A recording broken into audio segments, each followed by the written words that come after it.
I was thinking about you because being a female comedian in Hollywood, we just lost one of the all-time greatest, maybe the all-time greatest, Mary Yes. Tyler Moore.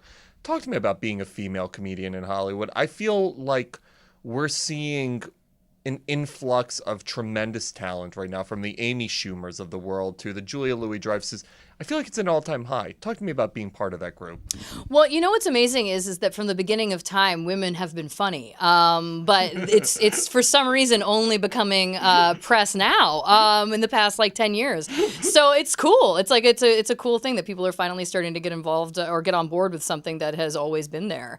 It's a great time. It's a cool time. You know, it's great being on a show where you're not the only woman. You know, like even when I was starting out at Second City in Toronto, we had a cast. The cast was of 6, and there was 4 men and 2 women, and it was like, really? Like, it was 2005. Like, that feels like such a step backwards. Like, why wouldn't it be 3 and 3? Like, it's just such a... So it's crazy to me that it is still a conversation. It's crazy to me that it is something that is still on a level remarkable.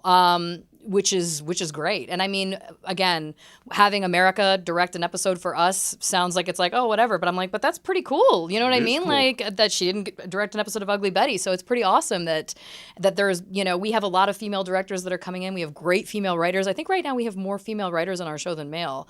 Not that it's a competition, but it's absolutely a great time to be a woman in comedy, certainly. And yes, the loss of people like Mary Tyler Moore and Carrie Fisher, such like strong voices for women in comedy, has been it's been a reflective time, I will say. I feel like there was a lot of pavement that was paved for us by those 2 ladies specifically. So it's a pretty sad thing to lose them. Are you a fan of the reboots? Ghostbusters was the start. Now they just released the picture for Ocean's 8, which is going to be an all-female cast with the Ocean's reboot. You know, my question about Ocean's 8 is why is it only 8 instead of 11? Is that because we make 75% less than men, or what is that? I honestly don't know. I'm very curious. To somebody this week, and I'm like, how did they arbitrarily come up with 8? Was it like we were able to get these 8 A-listers under contract and we're going Ocean's 8? Yeah, they're like, we don't have 3 more actresses in Hollywood. That's it. We've tapped out. I mean, yeah, I'm very excited about it. You know, it's the only thing I will say that I think is unfortunate is that it sometimes gets viewed as being a novelty. And I think something like Bridesmaids, for example, which was just an original movie that wasn't a reboot of anything and was so funny across the board,